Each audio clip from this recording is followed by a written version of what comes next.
Bon, j'ai une excellente nouvelle, notre MVP rencontre un énorme succès. On a beaucoup de voyageurs qui vont utiliser notre application pour trouver leur spatio-train avant de se rendre sur Mandalore.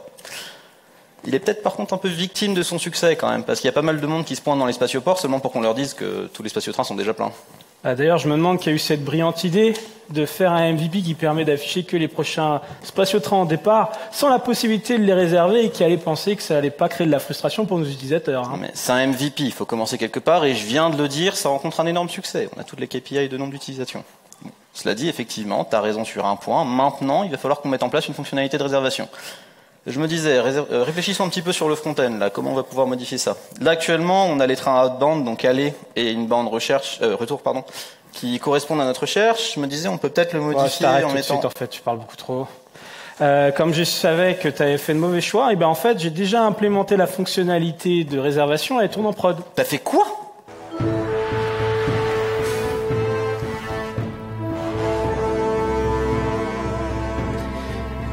Bah, j'ai développé le truc que tout le monde attendait, et pourtant c'était super facile à faire. Je sais pas pourquoi tu as décidé de le descoper.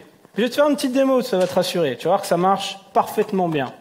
Donc ça, c'est notre formulaire de recherche. Non mais ça va, en fait, t'as rien touché. C'est normal, cette partie-là ne devait pas changer. T'inquiète pas, ça arrive après. Disons qu'on veut faire un aller-retour.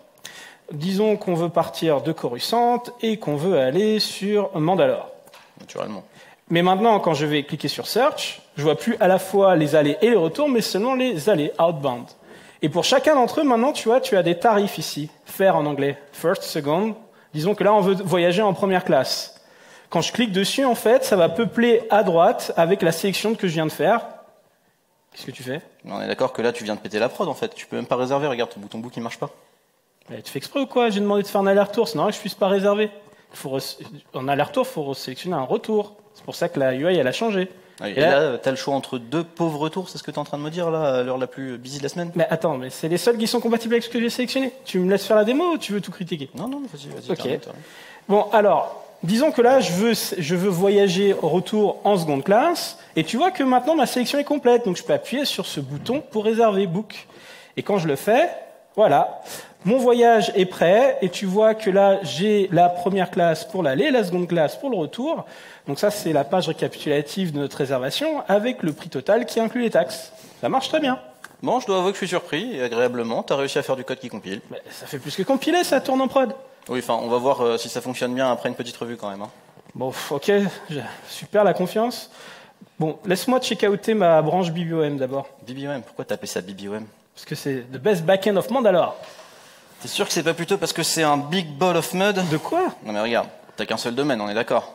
Oui. Et dans un seul domaine, t'as et booking et search. Clairement, c'est deux agrégats très différents. En plus de ça, regarde, une réservation, ça arrive après une recherche, donc leur cycle de vie est complètement disjoint. Non, quand t'as un truc comme ça, faut que tu fasses des microservices. Des microservices ? This is the way. Mais pas du tout. Tu connais même pas l'application, t'es en train de me parler d'une architecture hype que t'as vue dans une conférence, mais n'importe quoi. Ça n'a pas de sens ici. Parce que le search et le booking, en fait, la réservation et la recherche sont fortement couplés.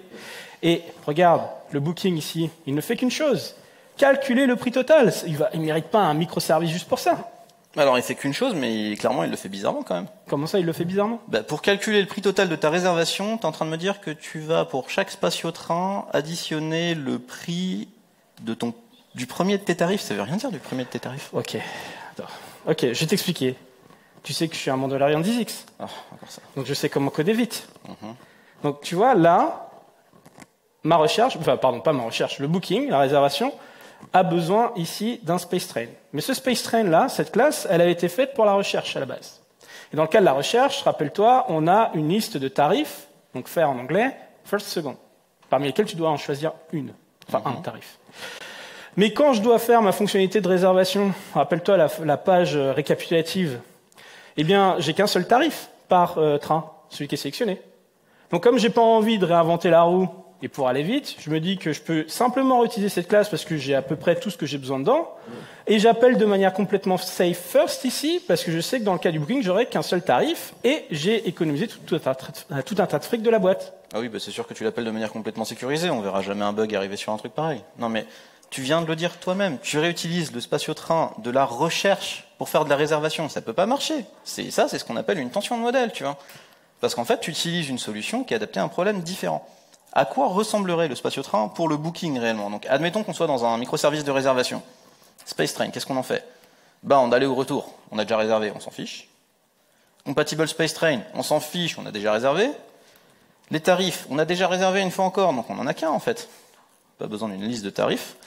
Et du coup, tout ce qu'il y a là-dedans, en fait, tu sais quoi, c'est lié à des trucs dont on s'en fiche aussi, c'est ce que j'ai viré. Donc en fait, le spatio-train de la réservation, il est beaucoup plus simple en fait. Il est vraiment focalisé sur le problème qu'on a là. Plus important, on peut se débarrasser de cette tension de modèle. Et là, on a une vraie sécurité structurelle. Tu sais qu'il y aura toujours un tarif, et un seul. Attends, si je comprends bien, là, tu veux qu'on duplique tout le code de l'application pour faire des microservices, pour simplifier une seule ligne de code ici? Mais t'es un grand malade. Mais c'est pas une question de simplifier une ligne de code, c'est une question de modèle. C'est pour avoir un modèle plus simple et cohérent. Bon, tu comprends clairement pas ce que je suis en train de faire, tu sais quoi? Je vais te faire une petite présentation visuelle. Ah non, des dessins encore.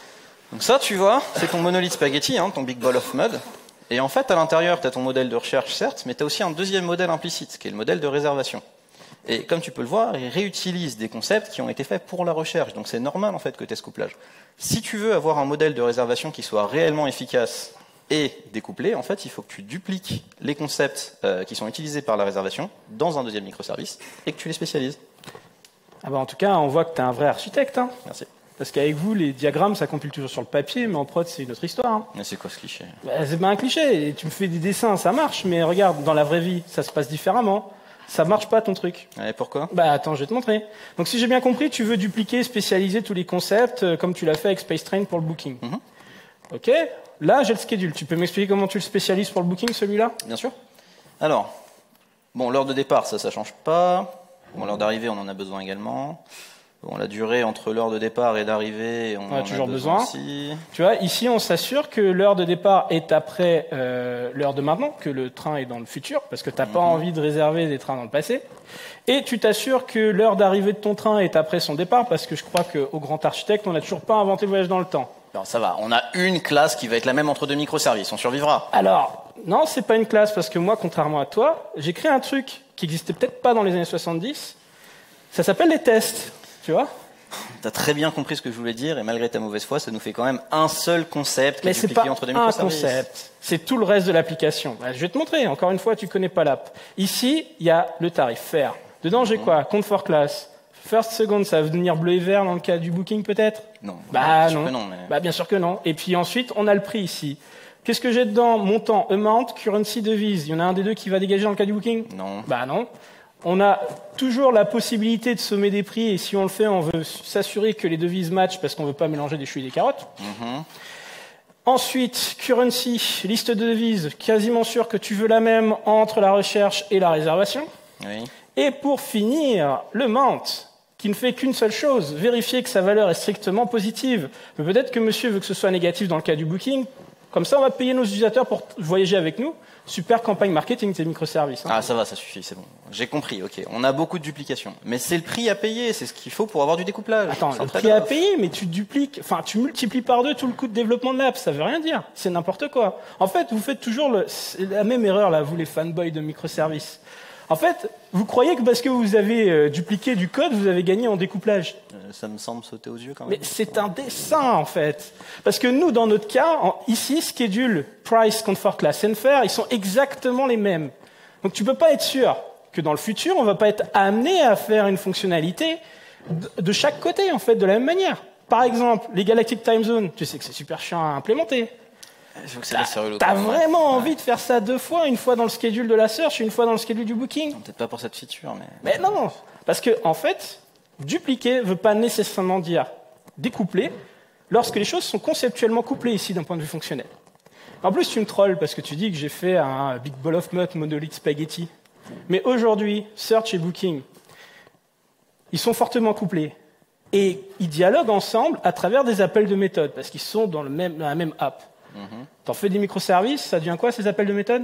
Des appels sur un réseau. Et c'est le même coût qu'un appel de méthode peut-être? Non. Non. Parce qu'en fait, ça va complexifier le développement, le déploiement, le debugging, etc. Et en plus, là, comme les choses sont conceptuellement couplées, là, comme schedule, tu vas me faire les Galactic Time Zone dans le search microservice, tu vas me faire Galactic Time Zone dans le booking microservice, et pour être sûr que ça marche, tu vas les réaliser en même temps. C'est permis ça dans la philosophie des microservices? This is not the way. Eh ben non, this is not the way. Parce que ici, en fait, tu m'as créé un truc qui est pire, c'est le monolithe distribué. Bon, ok. Je vois où tu veux en venir, je comprends. Enfin, on a pas mal de couplage. Mais en fait, je me dis que c'est peut-être qu'on n'a juste pas trouvé les bonnes frontières encore entre nos deux systèmes. Non, c'est pas le problème. Le problème, c'est qu'on est en train d'essayer de diviser en services beaucoup trop tôt. Mais non, t'inquiète. D'ailleurs, j'ai une meilleure technique pour trouver la limite des responsabilités. Ah ouais, tu vas faire quoi? Eh ben, je vais demander au stagiaire. Ah non, pas lui. Ouais. Eh non, mais je vois Faut pas l'intérêt. superviser son apprentissage. Mais pourquoi faire, en fait? Je vois pas l'intérêt. L'intérêt est simple. On lui donne toutes les tâches reloues et nous, on fait les trucs fun. Genre, on lui donne le code à écrire et nous, on fait quoi? On écrit des Jira, on estime en user story point. Ça va être ça, notre métier, maintenant? On peut faire de l'UML aussi. De l'UML? Chat 3PO. Bonjour. En quoi puis-je vous être utile? Split les domaines. Droid. Sur quels critères devrais-je prendre une décision aussi cruciale? Devrais-je laisser le hasard décider ou peut-être chercher conseil auprès du dernier droïde Arago? Pourquoi ne pas utiliser cette bouillie organique que vous appelez un cerveau? Non, en fait, je l'aime bien. Pas moi. Il a raison, hein, tu n'utilises pas cette bouillie organique qui te sert de cerveau. Oui, écoute, vu ce que tu viens de coder, t'es l'expert en bouillie. Hein. Ah, ça va. Mais, ok, je dois avouer quand même que tu marques un point sur un truc. J'ai peut-être un peu trop de couplage dans ce que j'ai fait. Ah, merci. Parce qu'effectivement, en fait, la recherche et la réservation, search et booking, ont des cycles de vie différents. Une recherche, ça a une durée de vie de quelques minutes, le temps que l'utilisateur trouve le train qu'il veut réserver, alors qu'une réservation, ça peut se faire 3 mois à l'avance, quoi. Et puis une fois qu'on a converti une recherche en une réservation, la recherche, on s'en fiche. Ouais. Donc peut-être qu'on peut trouver un meilleur moyen de modulariser ce que j'ai fait, et peut-être que notre erreur, ça a été qu'on a tenté de le faire à travers les concepts. Qu'est-ce que tu dirais qu'on réessaye, mais cette fois-ci, en essayant de trouver les frontières à partir des comportements à la place?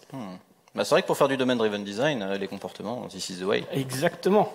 This is the way, comme tu dis. Donc, où sont nos comportements? Aujourd'hui, ils sont dans notre domaine service qui s'appelle Mandalore Express. Oui, et qui s'appelle Mandalore Express parce que c'est le point d'entrée de notre application. Exactement.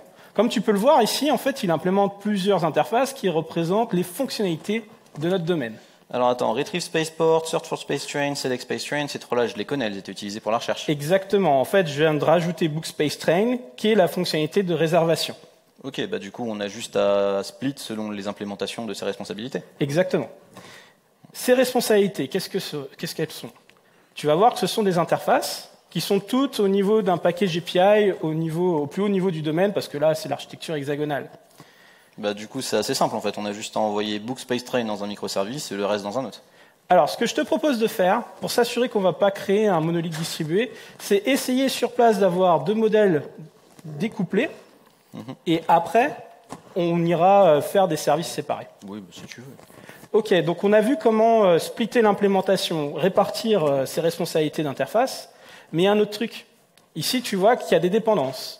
Ces dépendances-là, en fait, ce sont nos repositories. Bookings, là, c'est ce qui me permet de récupérer les réservations de la couche d'infrastructure qu'on ne verra pas. Donc ça, je sais que ce n'est utilisé que dans la fonctionnalité de Book Space Train. Ok, en séparant les implémentations, du coup, on n'utilisera que d'un côté ou de l'autre. Exactement. Mais ces trucs-là, ce sont aussi des interfaces. Mais cette fois-ci, elles sont dans la SPI du domaine. C'est-à-dire qu'en fait, ça va être implémenté par les couches d'infrastructure, parce que là, c'est de la technique. Et on pourrait répartir ça selon leurs usages, de la même manière. Parfait. Tu sais quoi? Chat3PO, crée-nous 2 domaines, Booking et Search, et split Mandalore Express à l'intérieur de ces domaines, selon le découpage qu'on vient de spécifier. Alors, il faudra le renommer quand même, parce que Mandalore Express, des deux côtés, ça va être chelou. On peut appeler ça Space Train Finder pour la recherche, et puis Space Train Booker pour la réservation. Allons-y. Un autre jour, une autre chance d'éblouir l'univers avec mon génie. Il a un mode vocal, lui. Ouais, mais tu vas voir qu'il a un peu un but de lui-même. Donc là, on a bien un booking, réservation, dans lequel on a l'API Bookspace Train, la SPI avec Bookings, le repository de Booking, et puis ici, Space Train Booker, qui était Mandalore Express, mais nettoyé des responsabilités de la recherche. Okay. On a maintenant un domaine search, dans lequel on a les API Retrieve Spaceport, Search for Space Train, Select Space Train, qui correspondent aux fonctionnalités de recherche. Les SPI, donc on a 2 repositories pour la recherche, et puis Space Train Finder, qui est Mandalore Express, mais cette fois-ci nettoyé des responsabilités du booking. Bon, bah du coup, je pense qu'on a fait le tour des comportements. On peut peut-être s'attaquer maintenant au concept et commencer pour ça par le plus évident. Hein. Je pense que Booking et Search, c'est assez clair où ils sont utilisés. Ah bah oui, effectivement. Chat3PO, mêlés dans leur propre domaine. Oh, joie! Une autre tâche palpitante pour mon répertoire infini de compétences. Je t'ai dit qu'il était un but de lui-même. Hein. Il va nous troller comme ça toute la journée. Hein. Alors, ça me choque pas, c'est un truc que j'aurais pu dire. Voilà, monsieur l'architecte. Alors, donc, voyons. Dans Booking, on a bien le Booking, et dans Search, on a bien la Search. Ça, c'était en fait nos concepts principaux. C'était facile. Mais là, tu vois qu'en dehors de nos nouveaux domaines, là, on a aussi tout un tas de choses, critères, sélection, spaceport, etc., qui font partie de notre Big Ball of Mud. Il va falloir savoir où est-ce qu'on répartit ces concepts. Ce que je te propose de faire, c'est qu'on part, par exemple, de Booking, qui est un peu un concept principal. On regarde de quoi il a besoin, et on va répartir selon, en fait, les dépendances qu'il faut mettre dans le Booking. Okay. Et là, on voit qu'il y a le Space Train. Bon, bah, pour le Space Train, ça me semble assez évident. Je t'ai déjà montré ce qu'on pouvait en faire dans le cadre du Booking. Donc, oui, c'est vrai. Chat3PO duplique et spécialise Space Train dans chacun des domaines, mais dans le Booking, fait en sorte qu'il n'y ait plus de bound, il n'y ait plus de compatible Space Train, et qu'il n'y ait qu'une seule faire au lieu d'une liste. Les organiques ont-ils vraiment des doigts? Toi, continue comme ça, tu vas voir les miens d'assez près. Non mais, attention, on n'a pas le droit de frapper les droïdes. C'est interdit maintenant. Qu'est-ce que c'est ennuyeux. Alors, ce qu'on va voir maintenant, c'est que ici, je ne l'ai pas montré tout à l'heure, mais on avait le Space Train ici dans cette zone commune. On va voir que maintenant, dans la recherche, il y en a un qui correspond à ce qu'on avait avant, et ça est logique, puisque on avait notre liste de tarifs, et les compatible Space Train, etc. Alors que dans le Booking, on a la version simplifiée que tu nous as montrée tout à l'heure avec un seul tarif. Exactement. Et plus important, en fait, maintenant qu'on a simplifié cette version, on va pouvoir se débarrasser de la tension de modèle qu'on avait ici. Attends, il a écrit du code qui compile même pas. Je te jure, les IA, c'est censé nous faire gagner du temps, mais ça sert strictement à rien avec ça. Bon, Chat3PO, première chose, t'es censé faire du code qui compile. Et deuxième chose, j'ai l'impression que tu comprends pas exactement ce qu'on est en train de faire, là. Parce que l'objectif, c'est justement de se débarrasser de cette tension de modèle. C'est quoi? Je vais essayer de lui expliquer via un truc un peu plus visuel.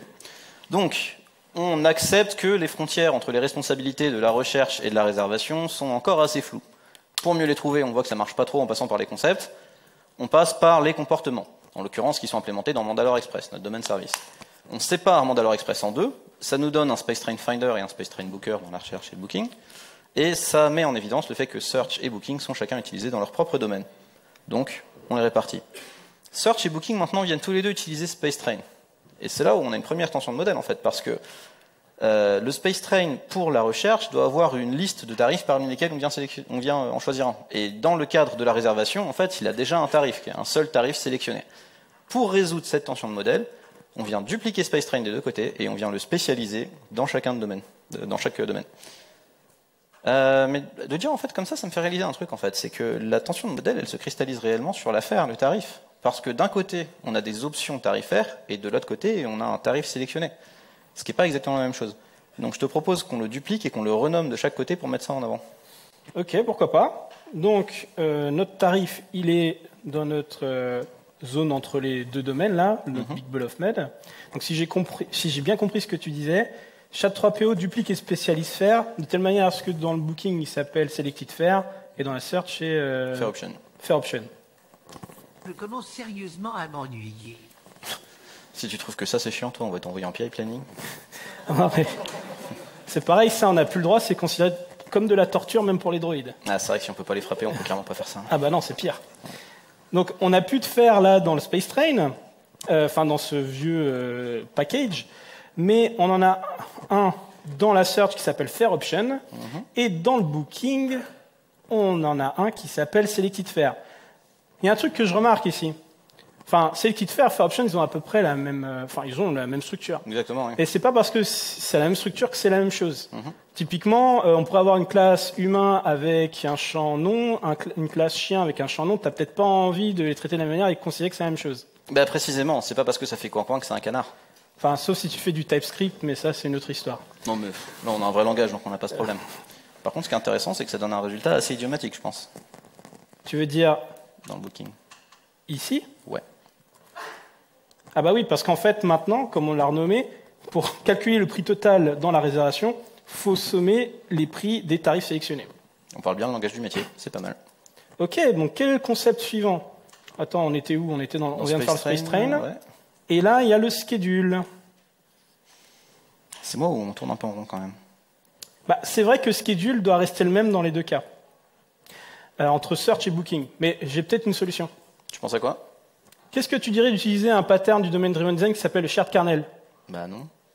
Pourquoi non? Mais le shared kernel, tu dois partager du code. Bah oui. Tu peux pas partager du code entre plusieurs microservices. Là, on va être bloqué, on pourra pas aller vers ça. Mais c'est exactement le point, c'est qu'on va pas faire des microservices. Mais on vient d'avoir cette conversation. Non, c'est pas ce qu'on a dit. On a dit que si on était en mesure d'avoir des modèles séparés et découplés, alors on pourra avoir des microservices si tu veux. Mais là, c'est pas le cas. Il y a beaucoup trop de choses en fait qui sont exactement les mêmes entre le modèle de search et le modèle du booking. On l'a vu tout à l'heure. On avait schedule, mais on a aussi amount, count for class, currency et price. Si on les duplique, on va avoir ce problème de monolithe distribué. Donc là, si je mets ça dans shared kernel, on va avoir de la flexibilité sans payer le coût d'échelle des microservices. Oui, non, mais vas-y, fais comme tu le sens plus adapté. Okay. Bah, SHA-3PO, crée-nous un shared kernel au même niveau que booking et search et mets tous les concepts qui sont exactement les mêmes dedans. Si je n'avais rien de mieux à faire. Il a d'autres tâches, lui. Non, il est juste en train de nous troller. Et là, tu vois, en fait, on a booking, on a search, mais on a aussi un shared kernel qui contient schedule, price, count for class et fair, amount. Et donc, si maintenant je vais dans le space train de la search, tu vas voir que mon schedule, eh bien, il vient du shared kernel. Wow. Pareil, si je vais dans le space train du booking, là, je dois avoir un schedule qui vient du shared kernel. Donc, c'est-à-dire que je n'ai pas de duplication non nécessaire et que j'ai pas eu à dupliquer les tests plusieurs fois. Trop bien. Tu restes avec nous ou Non, attends, mais va au moins au bout de ta démarche, là. Comment Regarde. ça? Bah, t'as laissé Criteria ici, t'as laissé la sélection à l'extérieur, t'as laissé le spaceport, ouais, et en plus t'as laissé bound. Donc va falloir que tu mettes tout ça dans le shared kernel, là, vas-y. Mais non. Non, mais tu crois que je vois pas ce que t'es en train d'essayer de refaire? Comment ça? Tu fais ton big ball of mud, t'es en train de le recréer, mais à la place tu le mets juste dans un dossier que t'as appelé shared kernel. Mais c'est complètement péremptoire ce que tu dis. C'est pas faux. Mais tu comprends rien à ce qu'on fait en fait. C'est pas très clair. Non, c'est pas très clair. Non, t'es juste aussi stupide que ce droïde. Mais je vais l'expliquer différemment, ok? Donc tu vois, maintenant, repartons du booking. Et regardons d'où viennent en fait ces dépendances. Ici, tu vas voir qu'ils viennent soit du domaine du booking, comme space train, ce qui a du sens, Ouais. soit du shared kernel, comme price, qui doit être exactement le même entre search et booking. Oui. Si on va dans space train, tu vois que lui dépend de schedule du shared kernel et de selected fare du booking.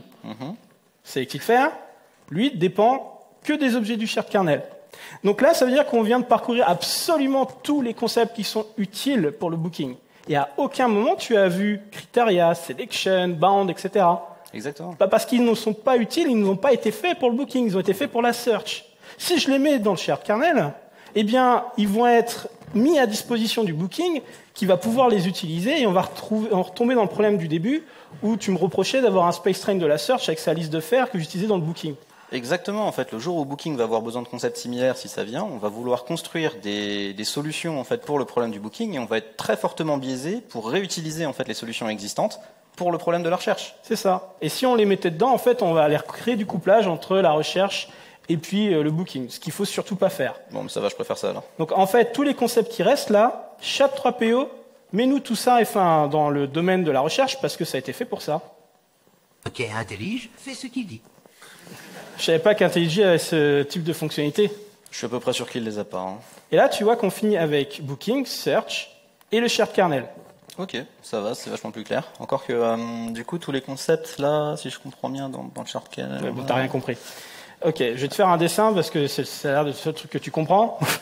Donc ici, on a vu que amount, price, comfort class, schedule et currency sont exactement la même chose pour Search et Booking. Donc on va les mettre de côté. Et puis tu as bound, criteria et selection qui sont utiles que dans le cas de la search, donc on les a mis dans le domaine de la search.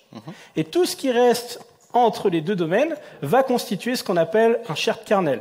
Ça représente l'intersection entre nos deux domaines. En fait, ça représente plus que l'intersection entre les deux domaines. C'est la zone d'incertitude dans laquelle on pense qu'on va être capable de trouver une limite entre nos deux domaines, mais on n'est pas sûr exactement de savoir où. Ouais, pour l'instant, effectivement.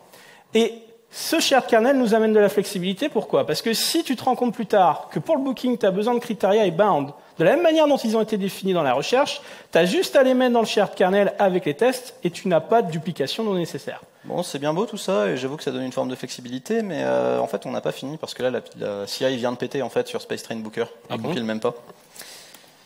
Alors, allons voir c'était quoi cette erreur. Ouais, c'est ici.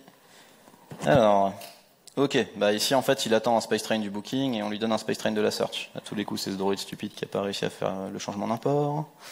Ah ben regarde, c'est ici, il utilise le Space Train de la Search. Ah mince. Bon, celui du ça va être facile à corriger, ça. On a des erreurs de compilation encore. Ah bah oui, forcément, on n'utilise pas le même constructeur vu que c'est plus le même Space Train. Je vais lire un peu. Voilà.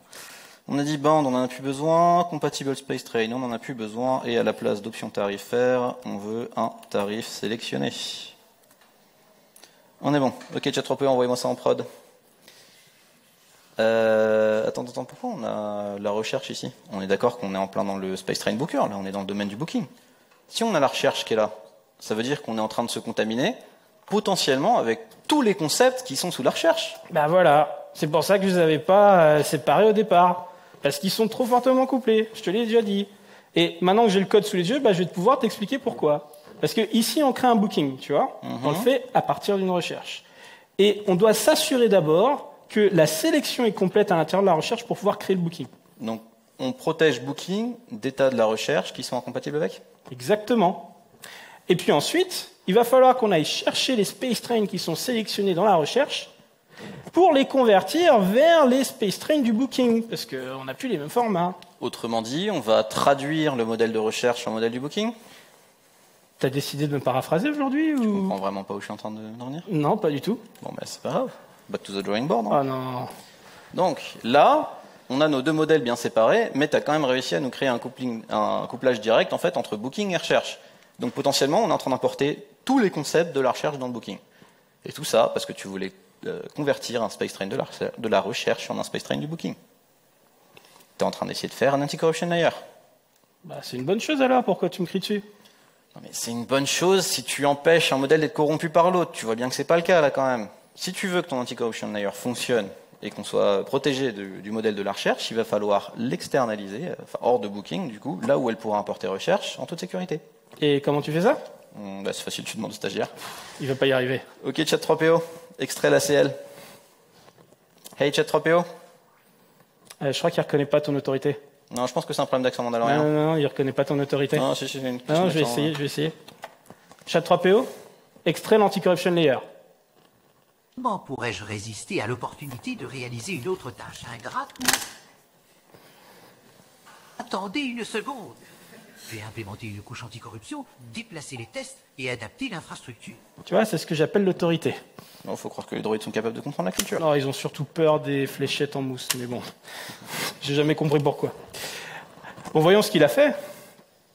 Alors, là, on peut voir déjà que, ouais, on n'a plus d'import de la recherche, on a exclusivement du booking. Donc là-dessus, on est pas mal. Et ça, c'est parce qu'on ne fait référence à la recherche qu'au travers de son ID, qu'un UID, donc on est protégé. Mais attends, mais comment ça marche? Parce qu'il faut toujours vérifier que la sélection est complète dans la recherche. Mais on le fait toujours, regarde, juste ici. Et d'ailleurs, on fait encore la traduction d'un modèle vers un autre ici également. Mais en fait, comme tu peux le voir maintenant, on fait ça au travers de dépendances du Space Train Booker. Attends, mais c'est quoi ces trucs-là? Is-selection complete. Retrieve selection, pareil, c'est pas grave. C'est une interface, mais elle vient d'où cette interface? Ok, elle est dans la SPI du booking. Donc ça veut dire que le booking définit un contrat qui va être implémenté par quelqu'un d'autre pour lui offrir ce service. Exactement. Mais qui c'est ce quelqu'un d'autre? Bah alors, là où d'habitude les SPI sont implémentés dans la couche d'infrastructure en fait régulièrement pour fournir des services un peu plus techniques, ici en fait c'est pas du tout le cas. Là, comme tu peux le voir, c'est un package du domaine en fait, c'est l'anti-corruption layer qui est dans le domaine mais à l'extérieur des domaines de booking et de recherche. Donc c'est pour ça qu'elle peut se permettre d'importer à la fois des concepts qui viennent du booking, et en particulier les interfaces qu'elle va implémenter, et des concepts de la recherche dont elle va avoir besoin pour implémenter le comportement. Donc si je comprends bien, en fait, toute notre phase de mapping qu'on avait dans Space Train Booker, il l'a mis là. Exactement. Et comme, en fait, cette classe implémente les interfaces du booking, on va pouvoir l'injecter dans le booking sans le contaminer avec la search que lui utilise en interne, parce que ça, c'est de l'implème. Ouais. Et en fait, tout ça, c'est juste de l'injection de dépendance. Précisément. Et ça nous permet d'atteindre ce magnifique diagramme. Bon, par contre, on garde quand même le shared kernel. Qu'est-ce qu'on fait de ça? Parce que tant qu'il existe, là, on va pas pouvoir partir en microservice. Alors, je pense qu'on n'a pas assez d'hypothèses pour savoir ce qu'on va faire de ce shared kernel qui nous reste sur les bras. On ne sait pas comment le spécialiser pour mieux détourer en fait nos domaines. Et de toute manière, il va falloir que tu attendes parce que... il va falloir d'abord qu'on accepte que les frontières entre nos domaines ne sont pas claires. Et il va falloir attendre parce qu'on a une feature hyper urgente à développer là. Et c'est quand la dernière fois qu'on avait une feature pas hyper urgente à développer? Bah, tu connais le product owner. Hein. Ouais, hélas. Donc tu vois, ça, c'est notre page récapitulative de la réservation. Et sur cette page, il va falloir ajouter là la portion de taxe qui est incluse dans le prix total. Sans cette information, ce qui est le cas aujourd'hui, nos voyageuses et voyageurs d'affaires ne peuvent pas en fait faire leur note de frais, ce qui est très embêtant. Ouais, une feature de comptabilité, quoi, gros fun. Bah, tu sais quoi, on peut transformer ça en opportunité d'apprentissage, en fait. Bon, on peut essayer, mais je suis pas sûr qu'il y arrivera. Hein. Donc, ça se tente. Bon, Chat3PO implémente le calcul des taxes dans le domaine du booking en appliquant un taux de 20% dans le cas de première classe et de 10% en seconde classe. Bon, par contre, Chat3PO, je te préviens, si tu touches le shared kernel, je te vends en pièces détachées à déjà voir. Hein. Pas de contamination. Je crois que vous me prenez pour votre génie de la langue. Implémentation dans Selective Fair. Erreur. Instruction incompatible. Attends, mais c'est moi où il vient de planter là? Je me rappelle pas avoir déjà vu un génie de la langue qui faisait ça. Attends, il a dit qu'il essayait d'implémenter ça dans Selected Fair. Hein. Attends, mais il a écrit du code qui compile même pas. Mais qu'est-ce que c'est ce bazar?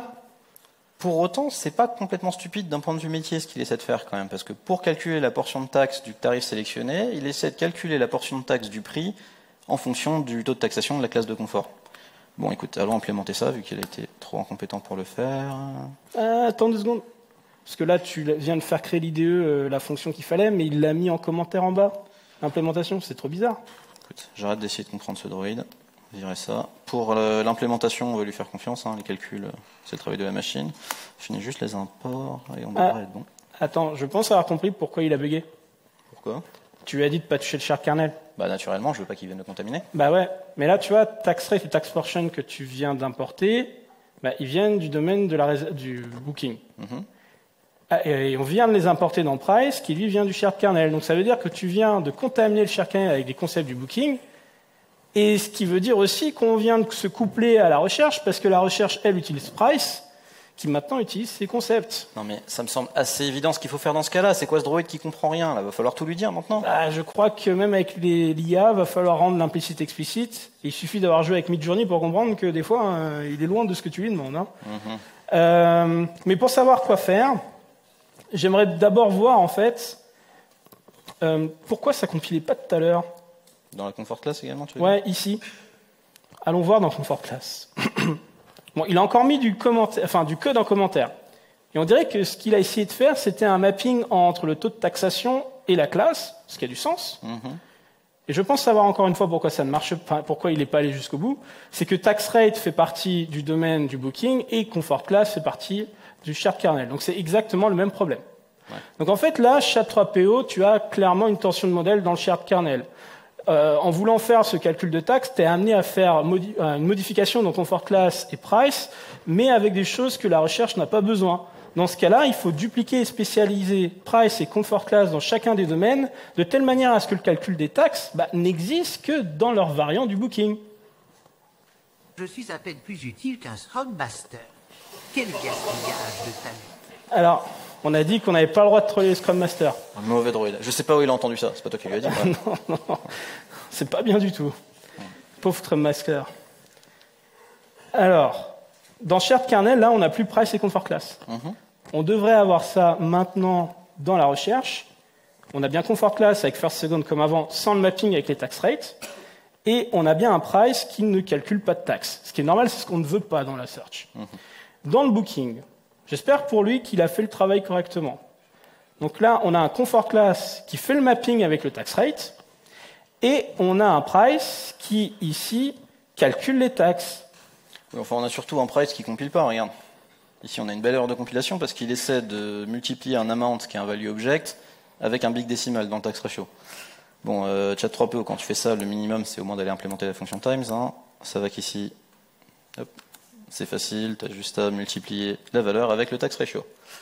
Explique-lui peut-être quand même ce qu'il aurait dû faire à la place, parce que sinon on va refaire les mêmes erreurs tout le temps. J'ai l'impression qu'il comprend rien à ce qu'on fait lui non plus. Donc on va un petit peu superviser son apprentissage. Comment ça lui non plus? Non, tu conclus ce que tu veux, hein. Mais bon. Donc, Chat3PO, on a été amené à faire ce calcul de taxes dans le domaine du booking, ce qui nous a introduit de nouveaux concepts comme tax rate et tax portion, qui ne sont pas du tout utiles pour la recherche. Mais ces concepts-là du booking vont pousser Price et Comfort Class à évoluer pour avoir de nouveaux comportements et un mapping structurel avec le tax rate. Et donc, si tu fais ça dans le shared kernel, tu vas nous le polluer. Tu crées des tensions de modèle, ce qui va créer du couplage avec la recherche. Pour éviter de refaire en fait un monolithe à partir de notre shared kernel, il va falloir que tu dupliques et spécialises Price et Comfort Class de telle manière à ce que leur version du booking soit les seules à avoir le calcul des taxes. Ouais, et c'est sympa parce que notre shared kernel est quand même en train de se réduire, donc on va peut-être pouvoir commencer à se pencher sur la question des microservices dès qu'on aura un peu plus de temps. C'est l'air d'un incendie, ça? Je suis pas sûr, non. Alerte générale. Le dernier déploiement a introduit un bug en production. Nos voyageurs ne peuvent plus ouvrir de réservation dans le passé. J'ai pu reproduire le bug. Voici ce que ça donne dans l'application. Félicitations. Vous venez de démontrer que les organiques ne sont pas encore prêts à remplacer l'intelligence artificielle. Mais de quoi tu me parles? C'est toi qui as foré le déploiement, là? Mais quel drama droïde, je te jure. Donc si je comprends bien, le problème qu'on a là, c'est que les modifications qu'on vient de faire, on n'est plus en mesure d'ouvrir des bookings du passé, ce qui est embêtant quand tu veux faire tes notes de frais. Ouais. Donc si on ouvre un ancien booking, on a cette erreur-là, departure qui est notre bin de past. Je te propose qu'on a regardé dans le code d'où vient ce message d'erreur. Alors, departure, cannot be in the past. Ok, ça vient du schedule, et notamment de l'invariant qui vérifie que tous nos départs sont forcément dans le futur. Ouais, mais ça n'a pas de sens quand le booking est dans le passé. C'est moi ou la retourne à retourner? Je t'avais dit qu'il fallait séparer et spécialiser le schedule.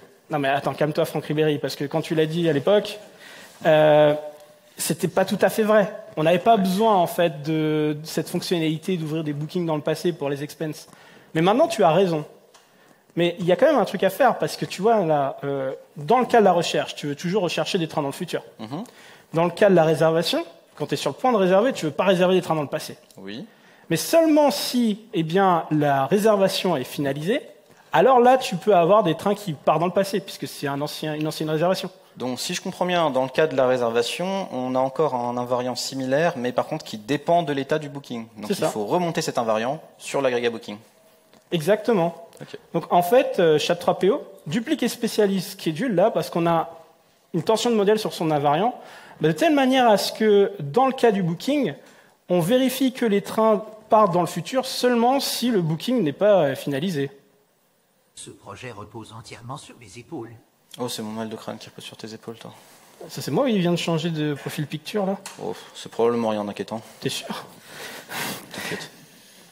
Alors, dans le shared kernel, on n'a plus le schedule. Dans la recherche, on a un schedule qui correspond à ce qu'on avait avant. Normal, il n'y avait pas besoin de modification. Et dans le booking, ici, on a un nouveau schedule qui ne vérifie plus que les trains sont dans le futur. Ouais, alors par contre, on est quand même censé retrouver un invariant maintenant dans le booking qui fait ça. Ah, bon, on a un truc ici déjà, as no departure in the past when new booking. Ça a l'air d'être ça, effectivement. On vérifie soit que la réservation est finalisée, soit que les trains partent dans le tous futur. les trains de la réservation partent dans le futur. Donc, je pense qu'on est pas mal. Bon, voyons ça en prod pour régler le problème, et puis on va peut-être, encore une fois, essayer de lui expliquer ce qu'il doit faire, au lieu de se tromper en permanence. Donc, Chat3PO, tu as réintroduit une nouvelle tension de modèle. Pour ta défense, si tu l'as pas vue celle-là, c'est parce qu'elle est un petit peu plus difficile à détecter, en fait. Là, c'est une tension de modèle sur les invariants. On n'a plus les mêmes états du schedule qui sont valides dans le cadre de la recherche et dans le cadre du booking. Le fixe, par contre, reste toujours le même, ça y est pas de secret, on duplique, et on spécialise des deux côtés. Qu'est-ce qu'on fait par contre avec ce résidu de shared kernel, la Monte Currency, parce qu'on peut toujours pas partir en microservice? Je croyais qu'on avait déjà dit qu'on n'avait pas fait un microservice. Attends, regarde. Comme tu peux le voir, en fait, depuis qu'on a commencé à lancer les bookings, il y en a de plus en plus, l'usage grandit largement, mais le nombre de recherches grandit encore plus vite. Bon, c'est vrai qu'on a remarqué que les utilisateurs avaient tendance à faire une dizaine de recherches avant de trouver le train qu'ils veulent réserver. Oui, et comme tu le sais, les recherches et les bookings, c'est des taux d'écriture et de lecture qui sont complètement différents. Donc si on pouvait optimiser ça séparément dans des runtimes différents, on pourrait faire pas mal de FinOps et économiser pas mal de thunes au niveau infrastructure. En plus de ça, quand tu regardes les déploiements qu'on a fait récemment, en fait, le code qu'on a changé, on touche majoritairement au domaine du booking, en fait. On touche plus trop à la recherche.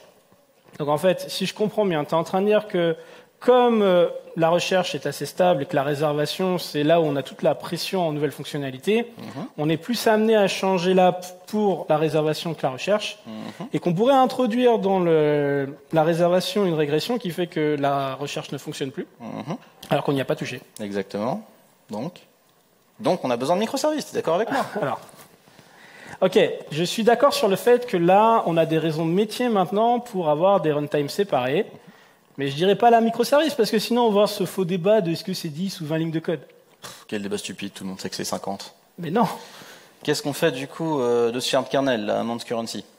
Bon, je te propose qu'on aille voir dans le code pour savoir ce qu'on peut en faire. Donc aujourd'hui, dans nos shared kernel, il nous reste, tu l'as dit, amount et currency. Attends, mais il y a un truc là. Tax ratio. Ouais. Mais ça, c'est un concept du booking, ça n'a rien à faire dans le mount du shared kernel. Non, mais regarde, c'est un big décimal, il n'y a pas d'import, là, il n'y a pas de contamination. Alors, je suis d'accord sur le fait qu'il n'importe pas un type qui vient du domaine du booking, mais tax ratio, ça reste un élément de langage de la réservation. Donc ça reste une pollution conceptuelle. D'autant plus que times ici, en fait, on l'a rajouté que dans le calcul des taxes. Oui. Donc on pourrait dupliquer, spécialiser amount de telle manière à ce que cette fonction times n'existe que dans sa variante pour le booking. Ok, du coup ça nous laisserait exclusivement la currency dans le shared kernel. Alors là, toi, il n'y a pas de comportement, il n'y a pas vraiment de complexité, et en plus, on n'est pas souvent amené à modifier cette currency. On n'en rajoute pas tous les jours, c'est assez rare. Donc je pense qu'on peut prendre un trade-off là, un compromis, et on pourrait dupliquer exactement de la même manière des deux côtés, parce que là, la probabilité qu'on tombe dans un monnaie distribuée avec ça est très faible. Oui, et puis en plus, si on doit venir demain arrêter de supporter les crédits impériaux, on aura juste une ligne à modifier dans chaque microservice, franchement, on survivra. Mais on a peut-être une autre solution. À quoi tu penses? Revenons à cet état où on a amount et currency dans le shared kernel. Oui. Et qu'est-ce que tu dirais si là, tax ratio, je le renommais en scalar? J'en dirais que oui, tu te débarrasses de la pollution conceptuelle, mais tu l'as dit toi-même en fait, la fonction times là, elle est utilisée exclusivement par le booking. Donc si on la laisse ici, on est en train d'utiliser notre amount comme une librairie en fait. Mais c'est un peu le point en vrai, parce que si on prend un peu de hauteur, d'un point de vue de le mount, avoir des opérations arithmétiques, ça a du sens. Oui. Pardon. On a plus, minus, times, on pourrait même avoir divide ici. Mais il n'y a pas que ça. En fait, amount, tu vas voir que dans le shared kernel, il est à côté de currency et ils sont toujours utilisés ensemble. Et des fois ensemble, ils vont représenter un prix, des fois ensemble, ils vont représenter une taxe, et des fois ensemble, ils vont représenter une réduction. Je vois où tu veux en venir. En fait, c'est le pattern money. Exactement. Du coup, ça veut dire qu'on n'a plus de shared kernel, on a notre domaine de booking, notre domaine de recherche, l'anti-corruption layer entre les deux, et un nouveau package money. Exactement. Donc en fait, il s'avère que là, dans notre résidu de shared kernel, se cachait un domaine en soi qui est money. Pour savoir ce qu'on devrait en faire, une librairie, un service, ou l'intégrer dans les autres domaines, on va faire un truc qui s'appelle un context map, qui va nous permettre de déterminer qu'en fait, money, c'est ce qu'on appelle un generic subdomain. Alors qu'est-ce que c'est? Un generic subdomain, c'est typiquement quelque chose qui n'est pas vraiment spécifique à nos besoins, mais qu'il faut qu'on utilise. Par exemple, c'est vrai que nous, on est une agence de voyage en ligne et on n'a pas des besoins spécifiques sur la manière de représenter un montant ou une devise. On pourrait dégager ce code, en fait, cette partie du code du repo et utiliser à la place une librairie sur étagère open source comme Yoda Money. Oui. Et en fait, à partir du moment où on acte que c'est un generic subdomain money et que c'est pas un shared kernel, en plus de ça, que ce soit une librairie qu'on utilise ou qu'on garde money en interne et qu'on développe nous-mêmes, on sait qu'on ne va pas y mettre des concerns de la recherche ou du booking. Ça n'aura aucun sens. Donc en fait, ça fait qu'on n'a plus de communication entre les deux qui passe par un shared kernel. Toutes les communications passent au travers d'un ACL. Anti-corruption layer. Donc on limite très fortement les chances de se contaminer. On est assez découplé pour partir en microservice à partir d'ici. On est pas mal. Bon, c'était un peu long comme stand-up quand même. Bon, 45 minutes, c'est standard, non? Alors non. Surtout qu'on était les deux premiers, ils vont devoir tous et toutes passer pour nous dire ce qu'ils ont fait hier, ce qu'ils vont faire aujourd'hui. Ouais, alors on n'est pas venu ici pour souffrir, hein, et no offense, mais je m'en fiche un peu de savoir qui doit modifier 3 lignes de CSS. Là, bon, à la place de ça, tu vois, ils ont pu assister à une discussion de très haut niveau entre architectes. Je pense qu'on peut s'assurer que tout le monde ait bien compris. Mais il a vraiment été entraîné sur toi, ce droïde, hein, c'est pas possible. Hein. Ah, c'est possible, moi aussi je me prendrais pour modèle. Mon Dieu. Ok. Mais bon, alors, effectivement, enfin, de notre discussion, vous avez peut-être vu qu'il y a un pattern qui a émergé qui ressemble à une mitose cellulaire. Ouais, alors faut pas regarder de trop près ou plisser un petit peu les yeux. Il faut plisser beaucoup les yeux même. Mais comme le dit George Box, en fait, tous les modèles sont faux, mais certains sont utiles. Et celui-là est utile notamment quand vous commencez par un service, enfin un MVP qui a une responsabilité et qui, à fur et à mesure du temps, en fait, vous le faites monter en complexité. Jusqu'au jour où vous allez introduire une nouvelle responsabilité qui va être orthogonale avec le sens premier, en fait, de votre MVP ou votre soft. Ce qui va créer des tensions sur les concepts existants qui vont, si vous l'utilisez tel quel, ils vont commencer à essayer de résoudre 2 problèmes différents avec une seule solution. Et là, en fait, on va créer des tensions de modèle avec mon Space Train que j'ai voulu réutiliser avec ma liste de tarifs, alors que le Booking n'en avait pas besoin de cette liste. Si vous laissez ça comme ça va scléroser et ça va devenir, en fait, un monolithe spaghetti. Donc quand on commence à détecter ce genre de choses, il va falloir qu'on prépare sur place des modules pour commencer à différencier notre modèle. On va répartir dans ces modules par scope de responsabilité, donc les fonctionnalités, les comportements de la recherche, les comportements de la réservation, ce qui va draguer de part et d'autre certains concepts. Et tout ce qui va rester au milieu est ce qu'on appelle un transitional shared kernel, parce qu'il représente en fait tous les concepts qui restent exactement les mêmes dans les 2 cas, et donc on ne peut pas différencier là. Exactement. Donc pourquoi shared kernel transitionnel? C'est parce que vu qu'il représente la zone d'incertitude des frontières entre nos systèmes, on peut faire l'hypothèse qu'au fur et à mesure qu'on va rajouter des comportements d'un côté et de l'autre, on va être capable de mieux cibler cette frontière et donc la zone d'incertitude va réduire, c'est-à-dire que des concepts sortiront du shared kernel et il va perdre en taille. C'est ça. Mais attention, ce shared kernel, c'est pas un package commons utils, hein. Faut pas y mettre n'importe quoi. Déjà, c'est seulement des concepts métiers. Et puis après, il y a quelques règles à respecter.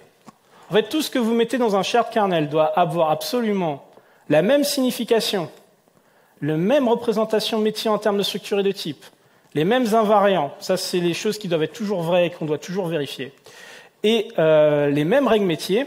Et alors attention, parce que ces règles doivent être vraies dans tous les modules ou bandits de contexte qui viennent utiliser un shared kernel. Là, on n'en avait que 2, parce qu'on avait la recherche et le booking. Si demain on en rajoute un 3e, on doit avoir les mêmes significations, etc. pour les 3 contextes. Et quand il dit module, vous pouvez penser service aussi. Hein. Oui. Et par contre, ça veut aussi dire que si on partage un shared kernel entre plusieurs équipes, il va falloir s'assurer à chaque fois qu'on veut le modifier qu'on respecte bien toutes ces règles. Donc on va devoir communiquer énormément ou aller regarder comment c'est utilisé de chaque côté, etc. Donc on se retrouve à complètement coupler notre charge cognitive avec celle des autres équipes. C'est pour ça qu'on ne recommande pas en fait de partager un shared kernel entre équipes pour éviter ce genre de situation et des problématiques de se mettre tous d'accord sur est-ce que c'est le bon truc et on mélange tous les domaines. Exactement.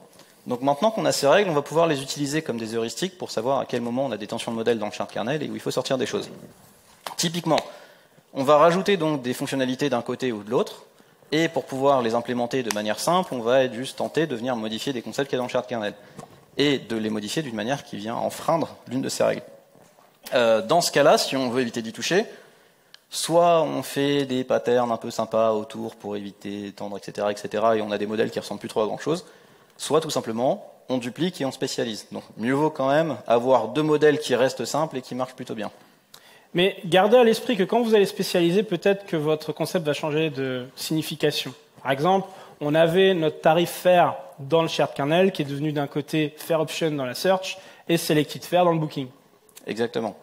Donc ça, c'est une approche itérative. On continue de rajouter des nouvelles fonctionnalités, on continue de voir de nouvelles tensions de modèle apparaître à chaque fois qu'on aimerait modifier le shared kernel contre ces règles. Et une fois encore, à chaque fois, on fait le choix de garder des modèles qui sont cohérents de chaque côté. Donc au fur et à mesure qu'on avance, on voit le shared kernel qui est réduit en taille jusqu'au moment soit où il va disparaître, soit où il va nous rester un shared kernel résiduel. Et c'est totalement OK si vous avez ça, parce que là, vous aurez construit un truc qui s'appelle un monolithe modulaire. Et si vous n'avez pas besoin en fait d'avoir vraiment des runtimes séparés, ça reste très flexible, c'est très propre et ça vous évite de payer les coûts d'échelle des microservices. Bon, parfois, on a quand même des vraies raisons métiers de passer en microservices. Alors attention, une vraie raison métier, c'est pas j'ai envie de mettre Kubernetes sur mon CV. Donc dans ce cas-là, on peut dupliquer ce qui nous reste de shared kernel résiduel de 2 côtés. Mais faites ça seulement si en fait ce que vous allez dupliquer tel quel est vraiment stable, n'a pas trop de complexité et pas trop de logique métier, sinon vous risquez de tomber dans le problème du monolithe distribué. Bah, comme quand on avait la currency, en fait, c'est juste une ligne à changer. Exactement. Mais des fois, vous allez voir que ce shared kernel, eh bien, au lieu de réduire en taille, il va monter en complexité. Vous allez rajouter potentiellement des comportements dedans ou bien des concepts. Et ça peut être le signe qu'en fait, c'est un domaine en soi. Et pour savoir ce qu'il faut en faire, est-ce que c'est un service ou est-ce que c'est une librairie ou est-ce qu'il faut s'en débarrasser, eh bien, on va faire ça au travers d'un context map. Ok, bah, je pense qu'on est bon pour le domaine. On a vu comment séparer ça. Qu'est-ce que t'en dis qu'on prenne une autre heure là pour parler un petit peu de l'infrastructure? Tu veux dire comment on découpe l'infrastructure une fois qu'on a fait ça? Précisément, ouais. Je veux dire, vous n'avez pas d'autres choses à faire, de toute façon. On peut faire sauter d'autres meetings. En fait, il y a un autre pattern pour ça.